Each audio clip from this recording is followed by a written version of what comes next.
കർത്താവായ ദൈവത്തിന്റെ നാമം വാഴ്ത്തപ്പെടുമാറാകട്ടെ. ഈ യൂട്യൂബിലൂടെ ദൈവിക സന്ദേശം കേൾക്കുന്ന എല്ലാവർക്കും കർത്താവായ യേശു ക്രിസ്തുവിന്റെ നാമത്തിൽ സ്നേഹവന്ദനം അറിയിച്ചു കൊള്ളുന്നു. സങ്കീർത്തനം 102 1 2 വാക്യം. യഹോവ എൻ്റെ പ്രാർത്ഥന കേൾക്കണമേ, എൻ്റെ തിരുസന്നിധിയിൽ വരുമാറാകട്ടെ. കഷ്ടദിവസത്തിൽ നിന്റെ മുഖം എനിക്ക് മറയ്ക്കരുത്. Praise the lord, hallelujah. ഈ 102 സങ്കീർത്തനത്തിൽ നമ്മൾ പഠിച്ചു നോക്കുമ്പോൾ ദാവീദിന്റെ ജീവിതത്തിൽ അനേക കഷ്ടപ്പാടും പ്രയാസങ്ങളും ദുരിതങ്ങളും നിറഞ്ഞ സമയമാണ്. Hallelujah, price the Lord.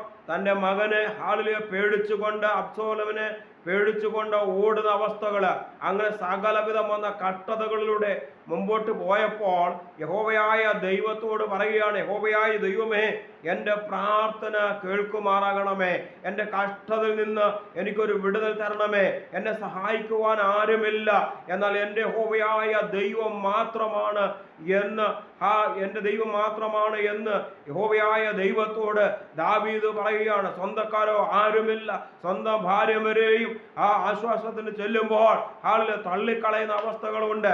അതുകൊണ്ട് എന്നെ സഹായിക്കാൻ ആരുമില്ല, എന്നാൽ യഹോവയായ ദൈവമേ, കഷ്ടകാലത്തിൽ എന്നെ വിടുവിക്കണമേ, എൻ്റെ പ്രാർത്ഥന കേൾക്കണമേ എന്ന് പ്രൈസ് ദി ലോർഡ് ദാവീദ് യഹോവയായ ദൈവത്തോട് അപേക്ഷിക്കുന്നതായി നമുക്ക് കാണുവാൻ സാധിക്കുന്നു.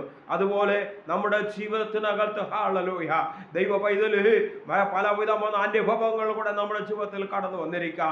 കഷ്ടതകൾ വന്നിരിക്കുക, നിന്ദകൾ വന്നിരിക്കുക, പരിഹാസങ്ങൾ വന്നിരിക്കുക. എന്നാൽ ഇതിനൊന്നും തളർന്നു പോകാതെ യഹോവയായ ദൈവത്തോട് പറ, യഹോവയായ ദൈവമേ, എന്നെ രക്ഷിക്കുവാൻ തക്കവണ്ണം എൻ്റെ സ്വർഗമെന്ന് ഇറങ്ങി വരണമേ എന്ന് ദൈവത്തോട് പ്രാർത്ഥിക്കുമ്പോൾ ദൈവം ഇറങ്ങി വന്ന് നമ്മെ രക്ഷിക്കുവാൻ തക്കവണ്ണം നമ്മുടെ ആയിത്തീരും. ദാവീദിന്റെ ജീവിതത്തിൽ പല ദുർഘടമാകുന്ന അവസ്ഥകൾ ഉണ്ടായിരുന്നു.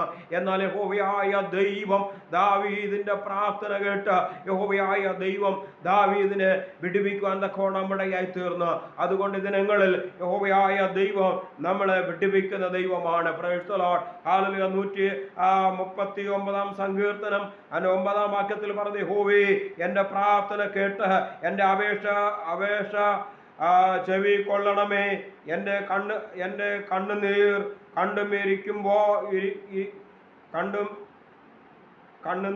കണ്ടുമിരിക്കേണ്ടതിന് ഇരിക്കരുത്. ഞാൻ എങ്കിലേക്ക് സകല പിതാക്കന്മാരെ പോലെ തിരുസന്നിധിയിലേക്ക് ദൈവത്തിന് അപേക്ഷിക്കുന്നതായി നമുക്ക് ഇവിടെ കാണുവാൻ സാധിക്കുന്നു. അതുകൊണ്ടാണ് ഇവിടെ പറഞ്ഞ, യഹോവേ, എൻ്റെ പ്രാർത്ഥന കേട്ട് അപേക്ഷ ചെവിക്കൊള്ളണമേ. യഹോവയായ ദൈവത്തോട് ദാവീദ് പറയുകയാണ്, അപേക്ഷ കേട്ട് ചെവിക്കൊള്ളുമാറാകണമേ. ഇന്ന് നമുക്ക് ദൈവത്തോട് പറ, കർത്താവേ, എൻ്റെ അപേക്ഷ ഒന്ന് കേൾക്കുമാറാകണമേ, ചെവിക്കൊള്ളുമാറാകണമേ. ഹല്ലേലൂയ. എൻ്റെ കണ്ണുനീർ പ്രൈസ് ദി ലോർഡ് ഇരിക്കരുതേ. എനിക്ക് സഹായം വേഗം വരണമേ എന്ന് ദൈവത്തോട് പ്രാർത്ഥിക്കുന്നത് നമുക്ക് കാണുവാൻ സാധിക്കുന്നു. സകല പിതാക്കന്മാരെ പോലെ നിന്റെ സാന്നിധിയിൽ ഹല്ലേലൂയ പ്രൈസ് ദി ലോർഡ് അന്യനും പരദേശിയാകുന്നു, അപ്പോൾ ആരും സഹായമില്ല എന്ന് യഹോവയായ ദൈവത്തോട് അപേക്ഷിക്കുകയാണ്. എന്നാൽ യഹോവയായ ദൈവ പൂർവിക പിതാക്കന്മാരെ അനുഗ്രഹിച്ചതുപോലെ, അവരോട് കൂടെ ഇരുന്നതുപോലെ എൻ്റെ കൂടെ ഇരിക്കണമേ എന്ന് യഹോവയായ ദൈവത്തോട് ദാവീദ് പറയുകയാണെങ്കിൽ, എന്ന് ഹാളിൽ പറയട്ടെ, ദൈവ പൈതലേ, നാം അന്യനും പരദേശിയായും പാർക്കുമ്പോഴും നമ്മുടെ കണ്ണുനീർ കാണുന്ന ഒരു കർത്താവായ ദൈവമാണ്. ആ കർത്താവായ ദൈവം വിടുവിക്കുന്ന ദൈവമാണ്. നിന്നെ മാർവോട് ചേർത്ത് നിന്നെ നടത്തുന്ന ഒരു സ്വർഗീയ പിതാവായ ദൈവമാണ്.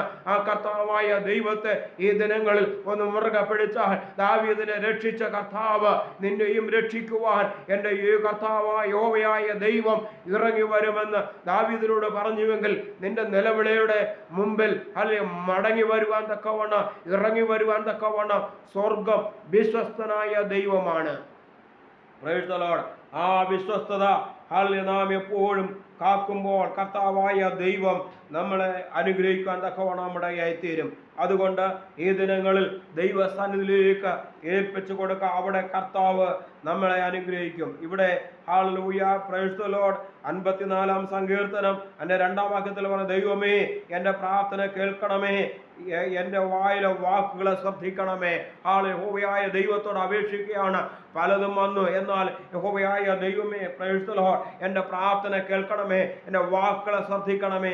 അതെ ദൈവ പൈതലേ, നാം ദൈവസന്നിധിയിലായിരിക്കുമ്പോൾ, ദൈവത്തിൻ്റെ കൽപ്പനകൾ അനുസരിച്ച് ജീവിക്കുമ്പോൾ, പലവിധമായ ദൈവത്തിന് ഹിതമല്ലാത്തത് നമ്മുടെ ജീവിതത്തിനകത്ത് കടന്നു വരുമ്പോൾ യഹോവയോട് പറയണ, കർത്താവായ ദൈവമേ എന്നെ സൂക്ഷിക്കണമേ, എന്നെ പരിപാലിക്കണമേ, ഞാൻ വാക്ക് പറഞ്ഞിട്ടുണ്ടെങ്കിൽ എന്നോട് ക്ഷമിക്കണമേ എന്ന് ദൈവത്തോട് പ്രാർത്ഥിക്കുമ്പോൾ ദൈവം ക്ഷമിക്കുവാനിടയായി തീരും. അതുപോലെ ദാവീദിന്റെ ജീവിതത്തെ ക്ഷമിച്ച കർത്താവായ ദൈവം നമ്മെ ക്ഷമിക്കുവാനിടയായി തീരും. ഈ തിരുവചനം നിങ്ങളുടെ ജീവിതത്തിൽ ഏറ്റവും അനുഗ്രഹമായി മാറിയെങ്കിൽ മറ്റുള്ളവർ കൂടെ ഷെയർ ചെയ്യുവാൻ കർത്താവിൻ്റെ നാമത്തിൽ അപേക്ഷിക്കുന്നു. നിങ്ങളുടെ ജീവിതത്തിൽ അനുഗ്രഹമായി മാറിയെങ്കിൽ കമന്റ് ചെയ്യണമെന്ന് അപേക്ഷിക്കുകയാണ്. ആമേൻ, ആമേൻ, സ്തോത്രം, സ്തോത്രം. ഈ തിരുവചനം കർത്താവായ ദൈവം അനുഗ്രഹിക്കുമാറാകട്ടെ. ആമേൻ, ആമേൻ.